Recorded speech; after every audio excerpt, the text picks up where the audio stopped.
hello, and welcome to the Healing Half. My name is Mickey Spear. I am a grief musician, author, and talk show host. And I am so honored to be able to spend just a quick half hour with you today to be able to learn how we can address our own wounds as well as help others with theirs. For those of us who haven't met before, my name, again, is Mickey, and I lost my mom, Amy, to cancer when I was 13 years old. And I spent the better part of a decade pretending I was fine, keeping other people at arm's length, and really thinking I could strong arm my way through grief. If you know anything about this show, or I'm sure if you can even guess that conclusion, you know that doesn't work. And so I really wanted to come up with now that I know the value of, sitting down and really leading into those hard emotions as they come up, I wanted to put a show together where for a quick blip on our radar for the week, we can really listen to other people's perspectives, all about healing and finding joy in our own life. So if you are watching this live or as a replay, let me know in the comment section that you're here, maybe where you're from. Nancy, my wonderful guest, who I'll talk about just here in just a second, and I will absolutely go back through the comments and look at them. So please let us know you're watching. And if you hear anything throughout the show that you're like, ooh, that reminds me of a friend, just tag them or feel free to share the video with them. We're on a mission to try and, as the title says, to spread joy and healing throughout the land. But before we bring the wonderful Nancy on to talk about her book and finding joy in turbulent times, which is so applicable right now, I do have just a little favor for you. So as far as the format of the show goes, I'm going to talk a little bit about Amazon. Then we're going to have Nancy come on. And then lastly, I'm going to actually reveal a brand new song for you. It's going to be released this fall, but it's very personal to me and it's very sad. So I'm probably going to start crying during it. But you know what? We have lots of tears and that's just how this show goes.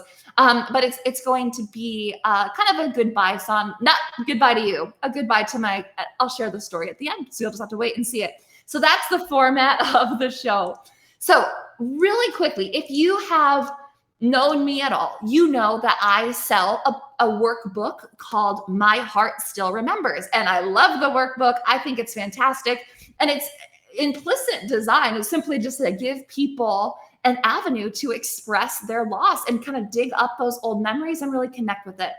And I've had a lot of fun selling it. So if you know that book, let me know in the comment section that you enjoyed it. But there's a little bit of a scandal happening, you guys, and I could use your help and I could use your friends' help. Long story short, on Amazon, anybody can review a book. And I didn't know that. I thought you had to buy it off of Amazon in order to review it. And I did a pretty good job kind of tracking who I was talking to and who bought the book. And then one day, as you can see on the screen, I got a 1 star, but no comment, no name attached to it. And I was like, that's weird. That was odd. And that the more I looked into it, the more I realized anybody can just pop onto my book, whether they have read it or not, and leave a review. So what I am asking you is if you have read the book or you know somebody who has, in the comment section, I am going to leave the review thing. And basically, we just have to beat Amazon at their own game because they have actively removed reviews from my page because their algorithm said it was from a family member, which is so frustrating. So in other words, they are taking away 5-star reviews with photos and paragraphs and letting random people put 1 star. And if you know anything about Amazon, if you don't have a 4 or 5-star rating, nobody buys the book. And so it's so frustrating where it's like, well, geez, now I can't get ahead. So what I'm just asking people to do is get on over there and leave a 5-star review if you don't mind. That would be so grateful. Amazon is just a little bit frustrating for a small fish trying to make it in the big fish book world. We don't have thousands of reviews. In fact, we market to our friends and family. That's all we know. So the fact that they kind of actively remove some of those reviews, and I've got a handful of people that I can point to right now that's happened to, it's just really frustrating. So if you don't mind, click on that link, give it a 5-star review if you've had any interaction with it and you enjoyed it. That would just be so grateful, you guys. Truly, it would mean the world.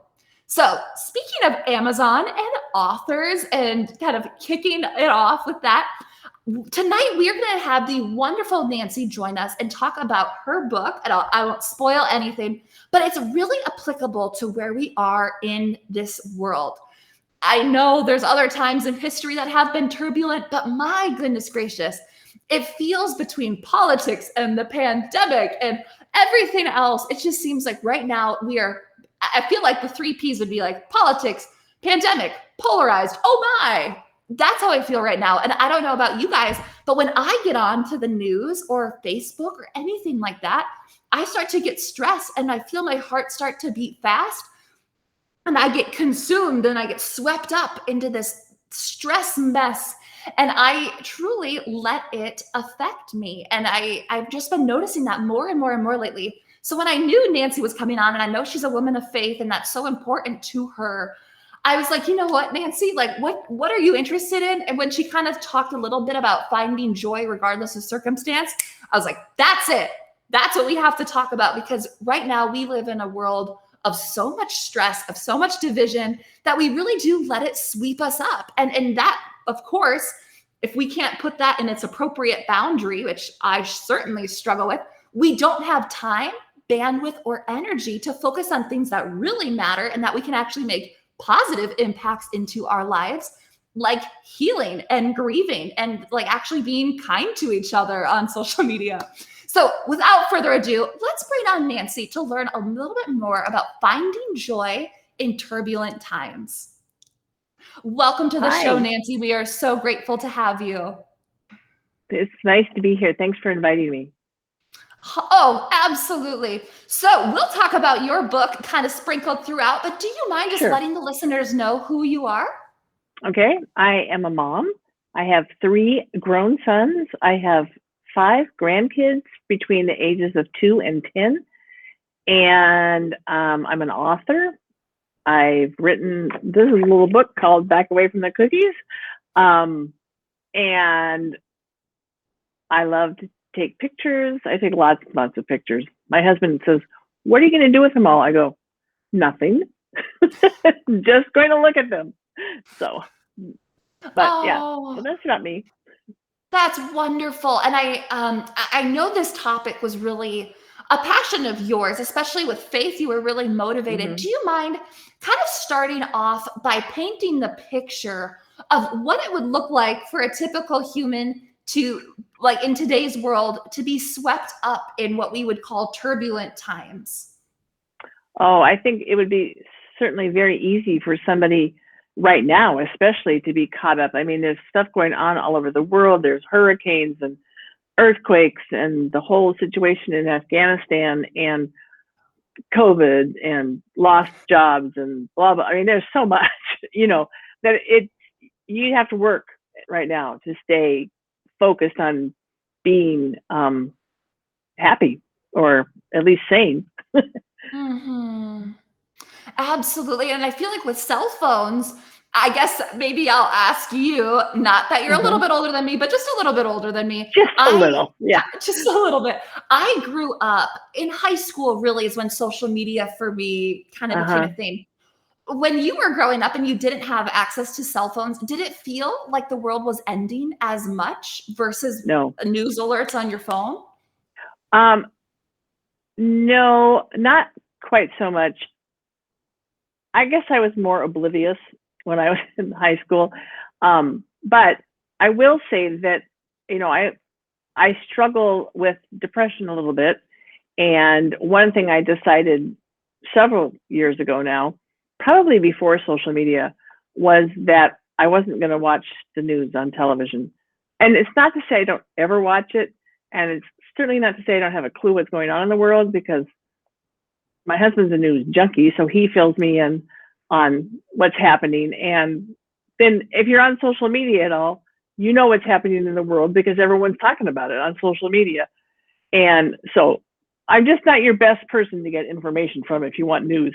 But but that's kind of what keeps me sane, because I would just, like, you know, if I know there are children dying, but if I start taking that on, I don't know that God intended for us to know everything in the whole world. I mean, I think he gives us grace for what we have to go through today, but he doesn't give me grace to go through your grief or somebody else's grief. He just gives it to me when I'm going through grief. And I think we're taking on a lot in our lives when we, I'm not saying that we shouldn't be concerned about people around the world, don't get me wrong, but it is a lot and a lot of things to think about and consider. And so if this might be, maybe that's something you could cut back on if it's really getting to you. Absolutely. I think you're spot on. That boundary, it feels like we have no control over. It's like, oh, the world is ending in every single state, in every single continent. There are 50,000 stories every single minute, and I need to know all of them.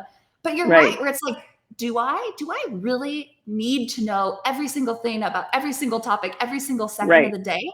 And so I guess in addition to maybe not watching the news, and kind of setting some boundaries and claiming that power back and saying, wait, I don't have to be part of this. Are there other tricks and tips of the trade that you would encourage people on how to kind of chill out, I guess is maybe the right word? Okay. First of all, I think just look for the funny around you and think about things in different ways. And when people say something, don't laugh at them. I'm not saying that, but like I was telling you yesterday about when I'm on the airplane and they say you have to wear your mask the whole time. And if we have to ask you more than twice to put your mask back on, you can be removed from the plane. And every time they say that, I'm like, really? In the middle of a flight, you're going to just push me out the door? So, I mean, it just gives me a little chuckle and helps me cope with the fact that I really hate having that mask on for the whole flight. Just find the funny in things. And if you're looking every day for something that's funny, you'll find it. I don't know what. Do you think the reverse is true? That if you're looking for bad things, you'll also find that? Yep, I do. I heard Lisa Turkhurst, sorry, Lisa, talk at our church last week, and one of the things she said, she gets up every morning and I'm not going to quote it correctly, but it's something like, God, I want to see you. God, I want to hear you. And I will do whatever you tell me to do, and I'll go wherever you tell me to go. I think something like that. But what she said is when I tell God I want to see him, then all day long I'm noticing God moments. And so it's like you start to see things when you're looking for them. And so if you're looking for bad, you're going to find bad. But if you're looking for good or funny, you're going to find it. Right. So. That's beautiful. I believe I read her book. Oh my gosh, I can't even think of the name, but it was very, very good. And that metaphor that she had about dust. And it's not like my heart was shattered. It was my heart turned to dust, and only God could rebuild it and recreate it. But enough about the wonderful Lisa. We can talk about her all day. So as you're so clearly, your faith is so important to you. That's evident to everybody. What, in addition to, you mentioned earlier, God, maybe us like getting some perspective of like, he can handle everything. I'm not supposed to handle everything. How else do you feel like faith can help us find joy in turbulent times? Oh, I think, I often will sit and read through the Psalms because there's a lot of them that are very comforting. And a lot of them, what I love about the Psalms is there's a little bit of drama, there's a little bit of whining, and there's a little bit of comfort, so you can get it all in when you're reading the Psalms. But I do think it's important to spend time reading God's word every day. That is critical in my life. And I think it's critical for everybody. If they want some peace and comfort in their lives, I think that's the best way to get it.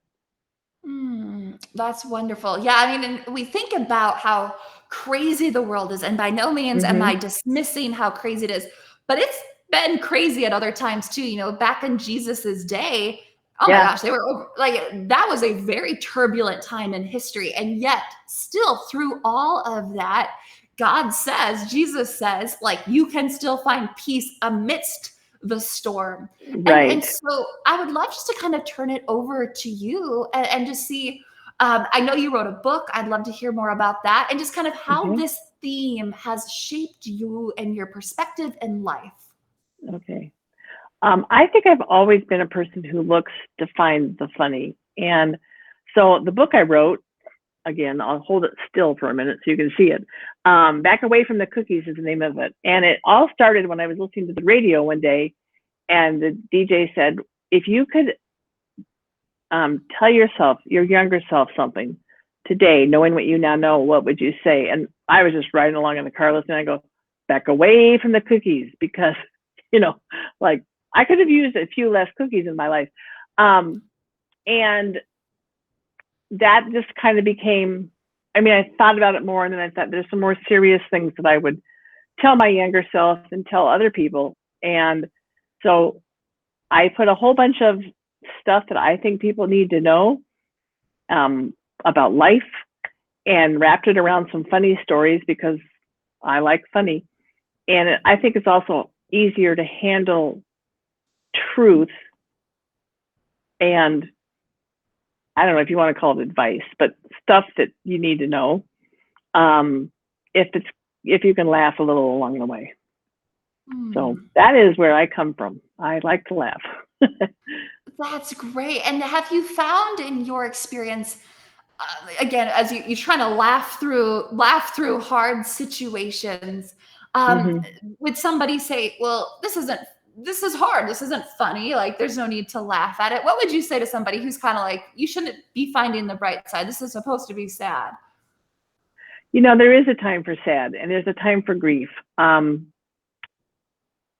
But I think even in the grieving, there's some funny things that happen. So it's okay. I think that people need to, I don't know. It's hard because if you get someone who's super serious and they can't find anything funny, it's really hard if you're trying to, I don't necessarily try to be funny when things are serious. Sometimes I think of something very funny when things are serious, and I choose just to keep it to myself. But other times, it's like when you're at a funeral, for instance, or a celebration of life, whatever you want to call it. Oftentimes when you're there, people will share about the person who has died, and they'll tell funny stories about that person. And it really helps to kind of take the edge off a little bit, because even in the grieving, you just have to stop for a few minutes and laugh and have the good memories too, because you don't want just to focus on how terrible the situation is. You want to remember the good things about the person that you're honoring at the service. So Absolutely. That's that makes sense. beautiful. Yeah, absolutely. And with the theme being, finding joy in turbulent times, and you've got this book kind of filled with memoir stories. Mm-hmm. Is there anything in your book that you'd like us to share with us surrounding this, or any passage, I guess, you'd like to share? Well, when I sign a book for somebody, I always put the Bible verse, Ephesians 3:20, which is, now all glory to God, who is able through his mighty power at work within us to accomplish infinitely more than we might ask or think. And I love that verse, because I think God is able to do far more than we give him credit for or we think he's going to do.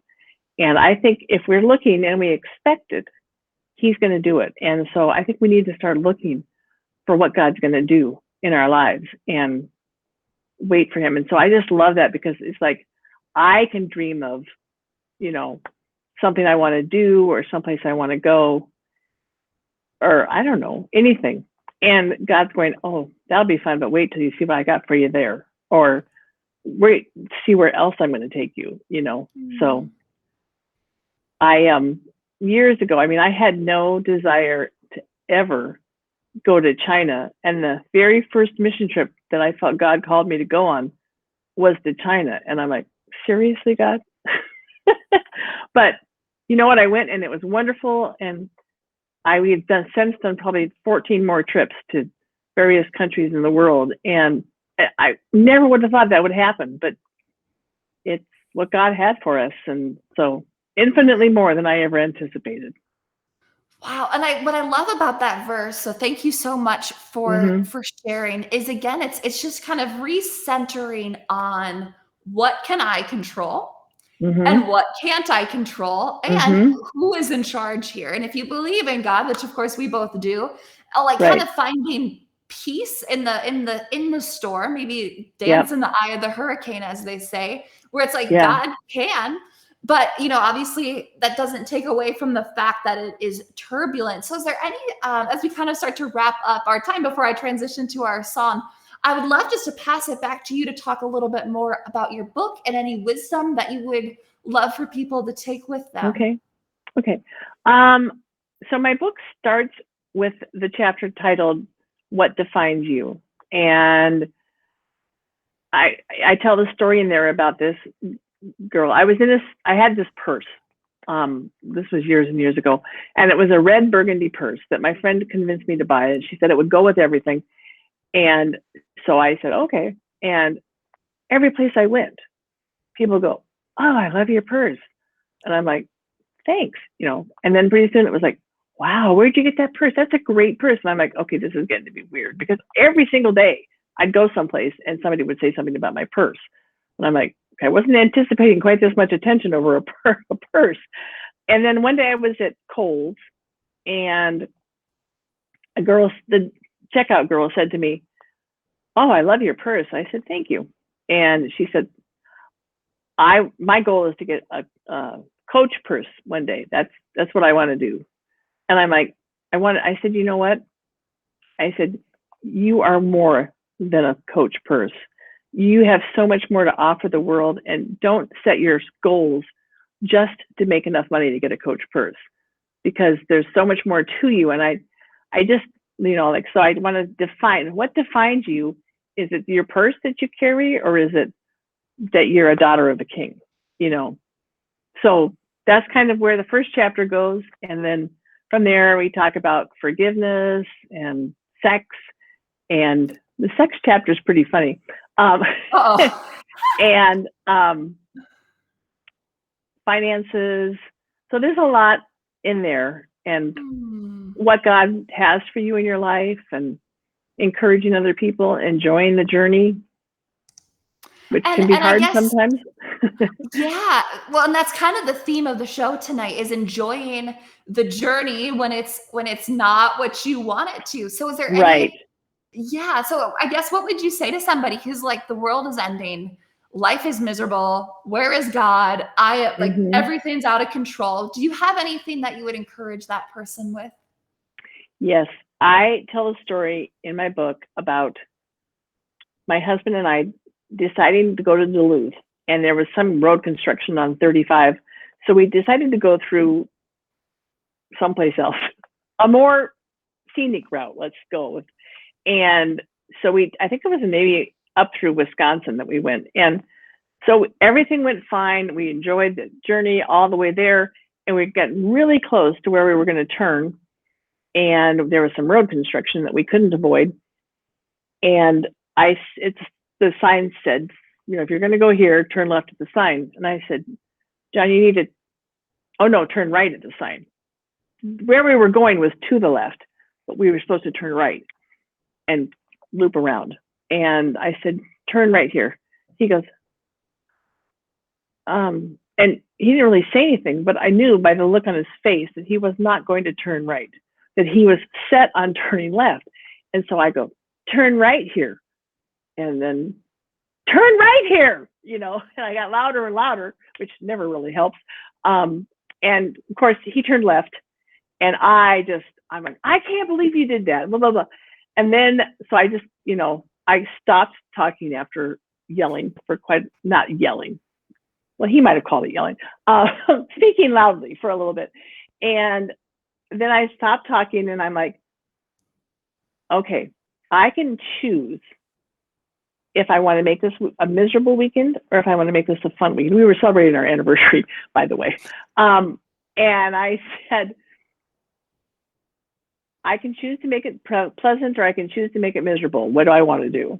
Hmm. And I thought, okay, I'm going to choose to make it pleasant. And so I just thought, never mind. We did eventually get to the road we were supposed to go on, and we were fine. We got there just fine. But yeah. So I guess sometimes what I'm saying is you can choose. Sometimes, I mean, you can always choose your attitude. And I've had people question me on that or fight me on that and say, no, when I'm dealing with depression, I don't get to choose my attitude. And I would kind of disagree. I think choosing your attitude is saying to yourself, I am going to choose to be happy about this today. Or, I mean, like if you look at things that are going wrong around you, find something that's going right and focus on that. Because what you focus on is where you go. If your focus is on death and hurt and pain, that's where you're going to go. But if your focus is on God and life and joy, that's where you're going to go. So choose that is so to go to joy. Thanks. Well, thank you so much, Nancy, for joining us and for your wisdom. I love what you said about we have to set our intentions on what are we going to focus on and what are we going to allow ourselves to be swept up into. And if we've noticed ourselves kind of going over this over and over and over again, I know a couple of weeks ago, I just kept getting down this rabbit hole of finding more articles and more things and more mandates. And I was like, I was just getting so, like my heart rate was through the roof. And I was just like, nobody's making me do this. Like there's nobody in the room with me. I'm just There's not going to be a test. There's not going to be a test. And so I love that about just stepping back, looking around, deep breaths. So thank you so much. It's so great to have you on the show. And for everybody interested, thanks, Nancy. For everybody interested, I did in the comment section put her website. So be sure to check that out too, you guys.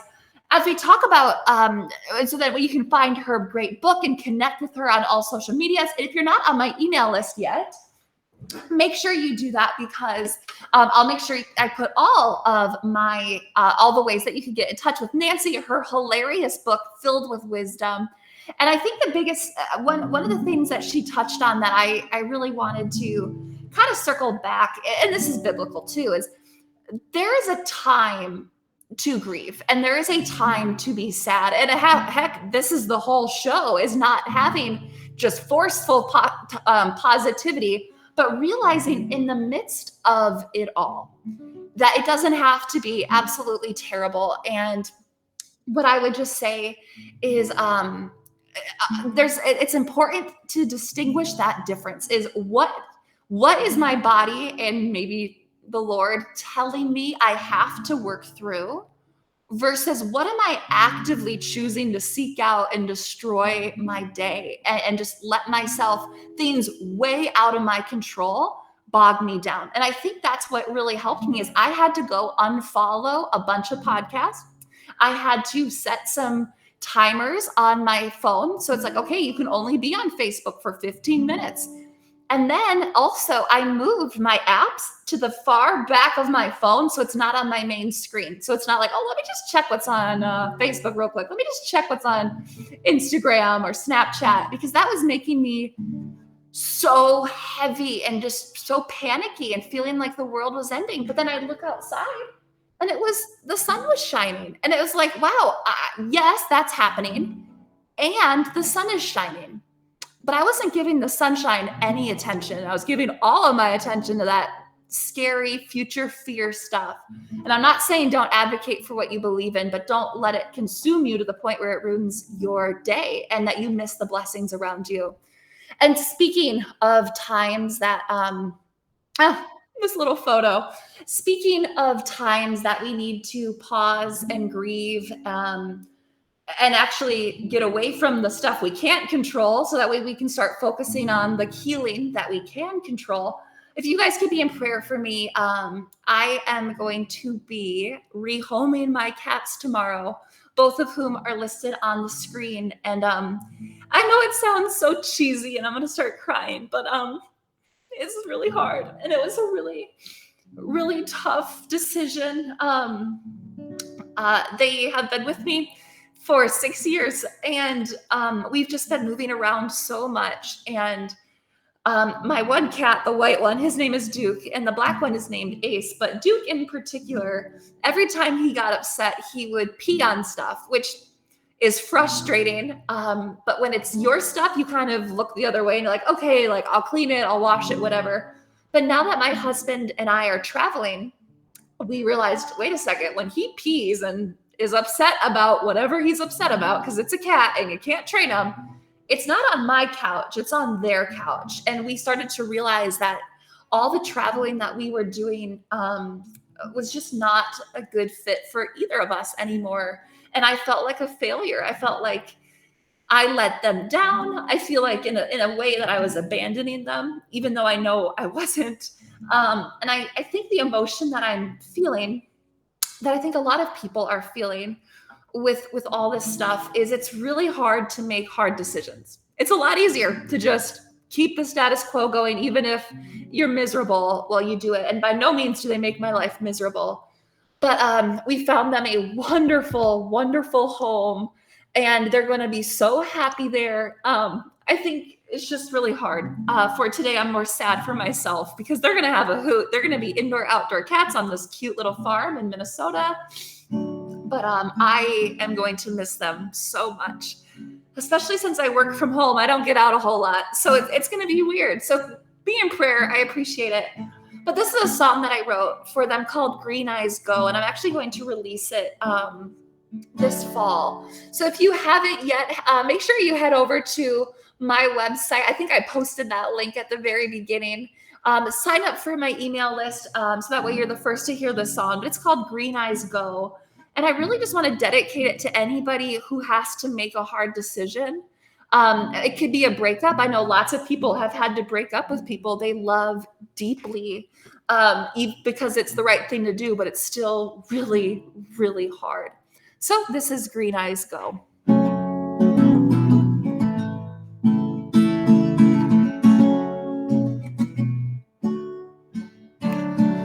For 6 years I looked the other way. For 6 years the good outweighed the pain. I kept staring at the unraveling rope, pretending like I didn't know how we would end. Goodbye, my love. Goodbye, teenage dreams. I needed you to change, like I know you still need me.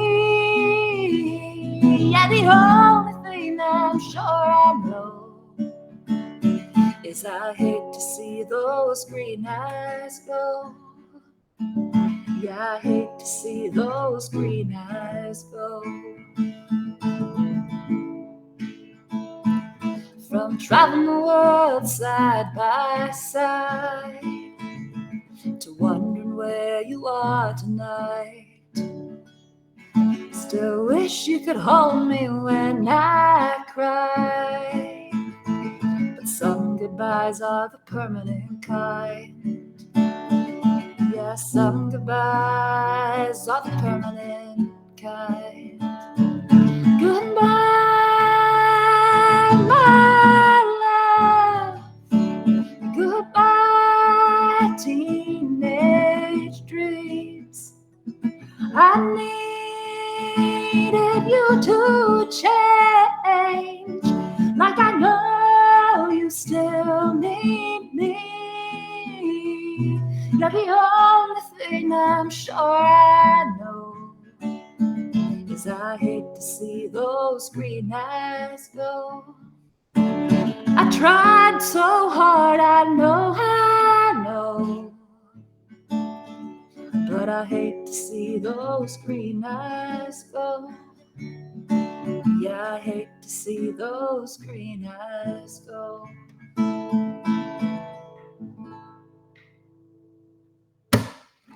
Thank you guys so much. I so appreciate that. I am going to be releasing that song this fall. And again, not everybody knows it's about a cat. So it's hopefully applicable to a lot of situations. But thank you so much for being here. Thank you for your prayers with the cat situation. It means a lot. I'll give you an update next week. And most of all, I just pray for myself, for you guys, that for the things that are out of our control, that we truly do not go searching for them, and that we really do see the beauty in every single day, because holy cow, there is absolutely a lot of it. And it's biblical to say that we can still find joy in turbulent times. And I pray that we can set appropriate boundaries that really allow us to care about what's going on, but not be consumed. Care, but not consumed. Thanks, everyone. I'll see you next week.